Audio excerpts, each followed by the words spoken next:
सबसे पहले सोनू बात शुरू करते हैं आपकी बहुत जल्दी आपकी फिल्म रिलीज होने वाली है। जी हाँ। उस फिल्म के बारे में बताइए। काश अब हमारे होते मेरी पहली सोलो डेब्यू फिल्म है। वैसे यही मेरी डेब्यू होने वाली थी पिछले साल, लेकिन मेरी जानी दुश्मन बनकर मेरी फिल्म जानी दुश्मन आ गई, जिसने मेरा डेब्यू थोड़ा सा अनप्लेजेंट कर दिया। But that's okay. फिल्म अगर अच्छी होगी तो चलेगी, अच्छी नहीं होगी तो फिर नेचुरली पब्लिक उसे पसंद नहीं करेगी। काश अब हमारे होते मेरा पहला एफर्ट है जिसमें मैंने भरपूर एज एन एक्टर वर्क किया है, स्टडी किया है काम को। मैंने तभी कहा था, आज भी ये कह रहा हूँ, इस फिल्म में सोनू निगम अभिनेता को पहली बार देखा जा सकता है। जैसे भी आप कह रहे थे ये आपकी डेब्यू फिल्म होनी जी। थी, पर इससे पहले जानी दुश्मन आ गई। जी हाँ। एक एक्टर का जब डेब्यू फिल्म होती है वो चाहता है कि उसकी बेस्ट फिल्म हो। जी हाँ। इस फिल्म में ऐसा क्या था जो इतना एक्साइटिंग क्या था जो आपने कहा ये बेस्ट फिल्म, इसी से मैं डेब्यू करूँगा? इस फिल्म में एक तो बेस्ट पार्ट था कि ये फिल्म स्मिता पाटिल जी और राज बब्बर जी के लिए बन रही थी, पर उनके देहांत के कारण ये फिल्म जो थी वो नहीं बन पाई। फिर राज बब्बर जी ने इस फिल्म को अपनी बेटी के लॉन्च के लिए जब डिसाइड किया तो उनके दिमाग में मेरा थॉट आया। मेरे पास जब वो आए तो मुझे कहानी सुनाई, मुझे लगा कि बहुत ही सशक्त कहानी है, बहुत ही इमोशनल कहानी है और सोशली बहुत करेक्ट है कहानी। It's a very realistic movie और एज एन एक्टर मुझे इसमें बहुत कुछ करने का मौका मिलेगा। तो मुझे यही कारण मिला इस फिल्म को एक्सेप्ट करने का। मैंने कई फिल्में इसके पहले छोड़ी थी, उसके बाद भी बहुत छोड़ी, क्योंकि मुझे इतनी स्ट्रॉन्ग पिक्चर उसके बाद मिली नहीं, सिवाय लव इन नेपाल जो मेरी अगली फिल्म है। वो एक अलग कैरेक्टर है, इसलिए मैं वो फिल्म कर रहा हूँ, अदरवाइज़ मैं और कोई फिल्म नहीं कर रहा। जैसे भी आपने कहा राज बब्बर जी पे फिल्म पहले बननी थी, जी। मतलब जो रोल राज जी ने करना था वो जी। रोल अब आप कर रहे हैं। जी हाँ। कैसा रहा उनके शूज में उनके लिए अच्छा लगा मुझे। राज बब्बर जी खुद भी थे गाइड करने के लिए। उनका एक्सपीरियंस जो था, बहुत अच्छी अच्छी बातें उन्होंने मुझे बताई। रविंद्र पीपट बहुत ही बेहतरीन डायरेक्टर हैं। उन्होंने वारिस बनाई थी आज से कई साल पहले और उसके बाद कई अच्छी फिल्में बनाई हैं। तो मेरे साथ एक बहुत ही संजीदा और सिंसियर टीम थी जिनसे मैं बहुत कुछ सीखा। जूही बब्बर जो बहुत ही कमाल की एक्ट्रेस है, अपनी मम्मी के सारे गुण उसमें हैं। पापा मम्मी दोनों के, पापा तो फेमस हैं ही, उनकी मम्मी नादिरा बब्बर जी जो हैं वो स्टेज की दुनिया की बहुत मानी हुई अदाकारा हैं। तो I had such a strong team around me कि मुझे बड़ा अच्छा लगा इस फिल्म में काम करके। और ये फिल्म मुझे पता है एज एन एक्टर मुझे लोग पसंद करेंगे इस फिल्म में।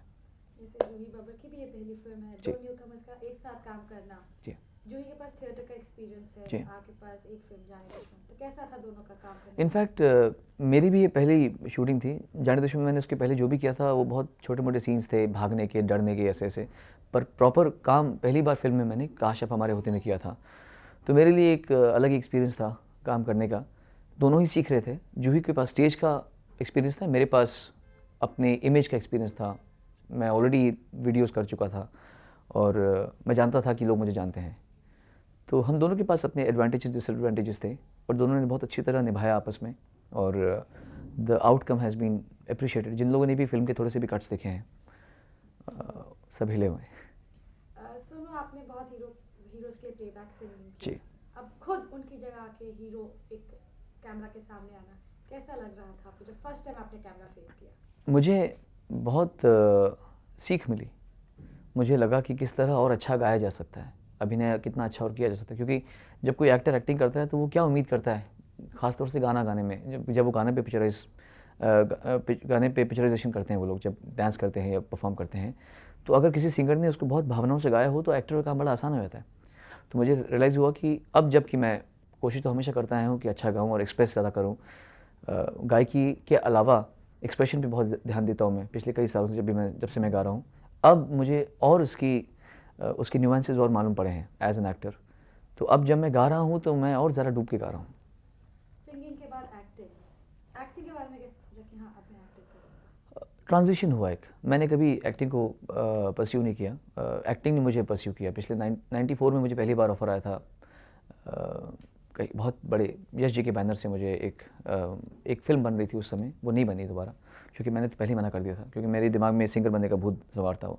फिर शेखर कपूर ने मुझे तरन पम पम ऑफ़र की थी 97 में। उसके बाद से कई फिल्में आई और मैं छोड़ता गया। 2000 में जब मैंने अपना प्रोग्राम छोड़ा, मैं जो टीवी पर शो करता, उसके बाद से मुझे जो ऑफ़र आने शुरू हुए तब मुझे रियलाइज़ हुआ कि शायद भगवान चाहता है कि मैं कहीं और भी मेहनत करूं। अभी मैं इन्जॉयमेंट का मेरा टाइम नहीं है कि मैं अपना स्टेटस और अपना जो पोजीशन है या पैसा है वो इन्जॉय करूँ एज अ सिंगर, जो मैंने कर चुका हूँ।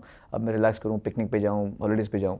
अभी और मेहनत करनी बाकी है, वर्कआउट करना पड़ेगा, अच्छी फिजिक बनानी पड़ेगी, स्टैमिना बढ़ाना पड़ेगा, और पिक्चरें देख देख के टाइम अपना उस पर डालना पड़ेगा ताकि कुछ और स्टडी किया जाए। तो मैंने इसको एजुकेशन के तरीके से लिया और फिल्में छोड़ता गया, जहाँ जो अच्छी आई पकड़ लिया। एक ही गलती की ज़िंदगी में, बस जाने दुश्मन। एक्टिंग के साथ एक और चीज़ करनी पड़ती जी। है, वो है डांसिंग। जी हाँ। कैसा लगा आपको फर्स्ट फिल्म? पता नहीं कैसे मैं डांस कर रहा हूँ, मुझे समझ नहीं आता। मैंने तो ज़िंदगी में कभी डांस का, ये तो भगवान जानता है कि मैं I used to hate dancing. मैं घर में मेरी बहन को बोलता था कि लोग कैसे डिस्कोज में डांस करते हैं, कितना बोरिंग काम है डांस करते रहना ऐसे ऐसे। और जब मुझे पहली बार अपने वीडियो तू में डांस करने का मौका मिला, किस्मत में वो जो वीडियो था तू, उसमें मैंने डांस किया, तो मुझे लगा कि थोड़ा सा अच्छा डांस करता। फिर बिजुरिया में जो मैंने डांस किया, लोगों ने उसको अप्रिशिएट किया। उसके बाद जान में या और भी जो मेरे वीडियोस निकले उसमें मैंने थोड़ा बहुत डांस किया, लोगों ने बहुत पसंद किया। तो आई थिंक जब जब मुझे जिसने जो जो सिखाया मैं सीखता गया। मेरे अंदर यही एक अच्छी भावना रही कि मैंने अपने दिमाग को कभी भी ब्लॉक नहीं किया कि अब कौन डांस सीखेगा यार, कौन करे, ऐसा नहीं किया मैंने कभी भी। जो मुझे सिखाता है मैं सीख लेता हूँ उसको। तो मैंने रिसेप्टिव रखा, इसलिए डांस भी लोग पसंद कर पा रहे हैं। सिंगर्स की इतनी फैन फॉलोइंग नहीं होती, मगर आपकी बहुत ज़्यादा है, खासकर you are a young male singer, बहुत जी। है। अब आप एक्टर बन रहे हैं, जी, फैन फॉलोइंग और बढ़ेगी, तो किस भगवान तरह चाहता हूँ से? फ़ैन फॉलोइंग बढ़ेगी, इसकी मुझे उम्मीद है। लेकिन ख़तरा भी बहुत है, क्योंकि क्या होता है कि एक आदमी को जब टॉप की प्लेस की या सबसे ऊंची जगह की या पायदान की या लोगों से अप्रिसिएशन की आदत पड़ जाती है, तो उसके बाद क्रिटिसिज्म, एक नई फील्ड में जाने का, I have to start from zero again. मुझे शून्य से फिर से स्टार्ट करना पड़ेगा एक्टिंग में। एक्टिंग, मेरे फादर कोई एक्टर नहीं है, मैं किसी स्टार का बेटा नहीं हूँ। हम लोग मिडिल क्लास फैमिली के हैं, हमने मेहनत करके आज यहाँ पर जो भी पहुँचे हैं।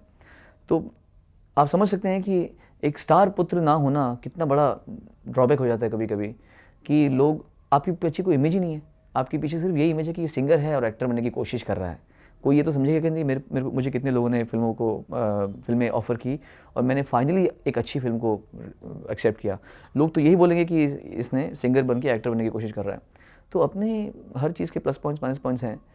एंड मैं फिर भी, मैं ज़्यादा सोचता नहीं इस बारे में। मुझे पता है मैंने अच्छा काम किया है, तो काम अच्छा अप्रिशिएट होगा। सिंगर की तरह ना केवल भारत में, यू एक्सेप्टेड वर्ल्ड वाइड। या एक्टर की तरह क्या लग रहा है? I will be accepted, I am here to stay. अब पिछले साल की अगर आपके गानों की बात करें, बहुत फेमस सॉन्ग्स आपने भगत सिंह में गाया जी। था, साथिया में। जी। इन सॉन्ग्स के बारे में बताइए, पिछले साल जो जो आपने सॉन्ग्स गाए हैं। पिछले साल मेरे कुछ तो गाने बहुत ही अच्छे रहे। रंग दे बसंती चोला मेरा फेवरेट है, साथिया का टाइटल सॉन्ग मेरा फेवरेट है। सब कुछ भुला दिया तूने कैसा सिला दिया, जो हम तुम्हारे सनम में था, वो मेरा फेवरेट है।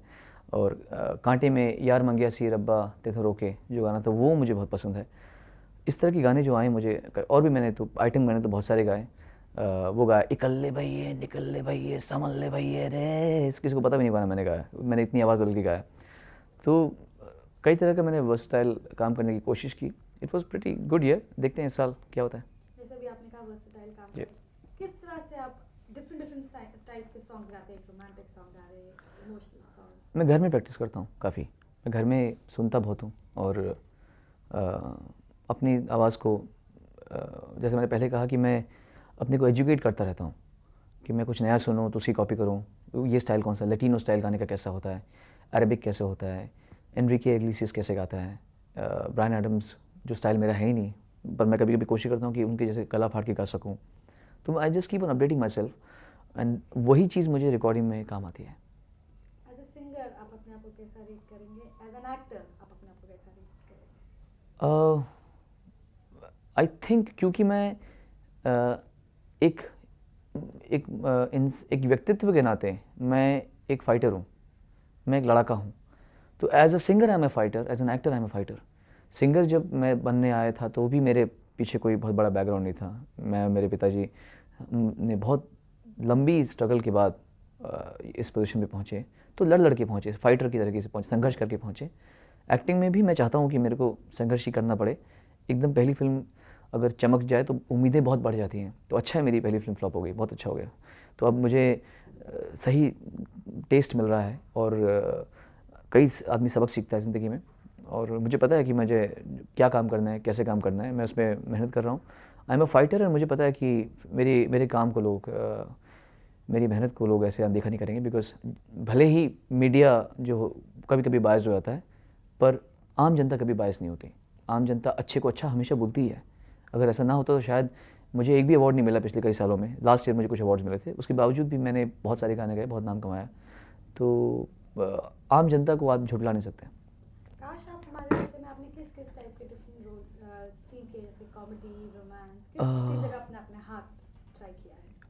आई थिंक उसमें सारे फ्लेवर्स हैं, सिवाय एक्शन हमने अवॉइड किया ज़्यादा, क्योंकि एक्शन मैं नहीं कर सकता था फ़िलहाल इस समय, क्योंकि मेरी इमेज ऐसी नहीं है और आदमी वो ना करे जिस चीज़ की लोग उससे भी उम्मीद या अपेक्षा नहीं करते। तो काश अब मामले होते में बहुत इमोशंस बहुत हैं एक्चुअली। कुछ सीन्स में तो जिन लोगों ने कुछ कट्स देखे हैं उन्होंने सभी काफ़ी रोए हैं। मैं इसका मतलब ये नहीं कि आप फिल्म देख के रोएंगे। फिल्म बहुत सेंसिटिव पिक्चर है एंड उसमें पर्याप्त अमाउंट में कॉमेडी है, जो कॉमेडी मैं समझता हूँ कि मेरे अंदर टाइमिंग अच्छी है कॉमेडी की। आपने अभी आप कहा कि वर्सटाइल सिंगर है, एक वर्सटाइल एक्टर भी हैं आप? हो जाऊँगा। अभी तो पहली पिक्चर है, इसलिए जो लव इन नेपाल जो मैंने फिल्म की है वो एकदम उल्टी है। अगर ये सफ़ेद है तो वो काला है। इतना एटीट्यूड में इतना फ़र्क है, बॉडी लैंग्वेज में, डायलॉग्स में, लुक में इतना फ़र्क है। तो आई थिंक मैं उस रास्ते पर हूँ जहाँ मैं अपने को ढूंढ रहा हूँ। आपको क्या लगता है काश आप हमारे होते कि यूएसपी क्या होगी इस फिल्म की? इस फिल्म की यूएसपी कई है। इस फिल्म की यूएसपी पहले तो ये है कि ये मेरा पहला सोलो वेंचर है। लोगों ने मुझे देखा ही नहीं, मेरे पास कुछ करने के लिए था ही नहीं जाने दुश्मन में जो मैं लोग मुझे देखते। तो लोगों की जो नाराज़गी थी कि बिल्कुल सही नाराज़गी थी कि क्यों ये फिल्म चूज़ की, और उनको क्या पता कि मेरे कैसे रिश्ते हैं प्रोड्यूसर साहब से, डायरेक्टर साहब से कैसे रिश्ते हैं। तो नाराज़गी तो उनकी बिल्कुल जायज़ है। तो इस फिल्म में यूएसपी ये है कि मेरी पहली सोलो फिल्म है और शरद कपूर इसमें हैं ऑब्वियसली। तो मैं कह नहीं सकता कि एकदम मतलब उसमें उनका भी किरदार बहुत अच्छा है, लेकिन क्योंकि फिल्म मेरी सोलो है तो इसलिए मेरा उसमें बहुत स्कोप है लोगों को देखने का, और जो मुझे पसंद करते हैं, जो मुझे आशीर्वाद देते आए हैं आज तक, वो ही फिल्म देखेंगे ज़रूर। दूसरी यूएसपी लोग देखना चाहेंगे कि जूही बब्बर क्या चीज़ है। राज बब्बर जी की बेटी और नादिरा बब्बर जी की बेटी, जो कि इतनी गुणी माँ बाप की बेटी है, वो स्टेज की इतनी अच्छी अदाकारा, मंझी अदाकारा है, वो कितनी अच्छी एक्टिंग करती है। तो और इसमें एक और यूएसपी ये है कि run of the mill kind of love story नहीं है कि दो लोग आपस में प्यार करते हैं, माँ बाप अगेंस्ट हो गए, फिर वो भाग गए, फिर पास आए, नज़दीक आके फिर माँ बाप अगेंस्ट हो गए, फाइट संघर्ष, ऐसा नहीं है। एकदम ही अलग कहानी है, जो एकदम रियलिस्टिक कहानी है, जो किसी की भी ज़िंदगी में घट सकती है, संबंधों की कहानी। तो उसकी यूएसपी फिल्म की ये है। राज बब्बर जी की पिक्चर है और एक बिग पिक्चर है, पूरी फिल्म कैनेडा में शूट हुई है। तो उसका जो लुक है बहुत बड़ा, कैनवस बहुत बड़ा है इस फिल्म का। आपने सिंगिंग, एक्टिंग दोनों अपना हाथ ट्राई किया है। What do you think your best at? Both pretty good. जैसे एक्टिंग, एक्टिंग और गाने दोनों में मैं मेहनत कर रहा हूँ, और अभी क्या बेस्ट है क्या नहीं बेस्ट है ये कहना बड़ा ऑकवर्ड है, बड़ा पॉम्पस हो जाएगा कि मैं ऐसे कुछ कहूँ कि है। बट हाँ, दोनों में I am working hard in both the fields and result सामने आएगा, आपको खुद ही बताएगा। पहले सिंगिंग हुई, फिर म्यूजिक वीडियोस आए, फिर आपने टेलीविजन एंकरिंग शुरू की, जी। Acting, what next? International album, जिसके लिए मैं फरवरी में आउट ऑफ इंडिया जा रहा हूँ, अमेरिका जा रहा हूँ। कुछ बाहर के प्रोजेक्ट्स मुझे आ रहे हैं, मैं वहाँ भी वही करूँगा जो मुझे अच्छा लगेगा। अभी मैं जा रहा हूँ क्योंकि मुझे वहाँ पे बुलाया गया है, तो मैं बैठूँ। अगर मुझे अच्छा लगा कुछ करने का, मैंने कोई हार्ड एंड फास्ट सोचा नहीं है कि मैं वहाँ पर जाकर मुझे कुछ करना है, चाहे छोटा मोटा काम भी हो जाए, ऐसा नहीं करना। अगर मुझे लगा कि मेरे मतलब का कुछ काम है, कुछ अच्छे आर्टिस्ट के साथ में मुझे काम करने का मौका मिल रहा है, तो मैं वहाँ काम करूँगा। इस फिल्म काश आप हमारे होते में आपने ऑब्वियसली अपने लिए गाने गाए होंगे। जी। Which is your favourite song? चलते चलते मेरा इस फिल्म का सबसे फेवरेट गाना है। मेरा फिल्म में मैंने ये गाना पहली बार रिकॉर्डिंग भी मैंने पहले इसकी की थी, इसलिए ये गाना मेरे दिल को बहुत अजीज़ है और बहुत अच्छे बोल हैं, और आई थिंक मैंने अपने आप को अच्छा लुक दिया है। दो लाइंस। हम सफ़र को याद रखना, चलते चलते मौजें कहे मुस्कुरा लो, खुशियों का मौसम चुरा लो, चलते चलते, हाँ चलते चलते। पिछले साल की जो आपकी फिल्में आई जी। हैं, साथ ही टॉप पे रहा है सॉन्ग। जी। इस सॉन्ग के अगर आप दो लाइन क्या?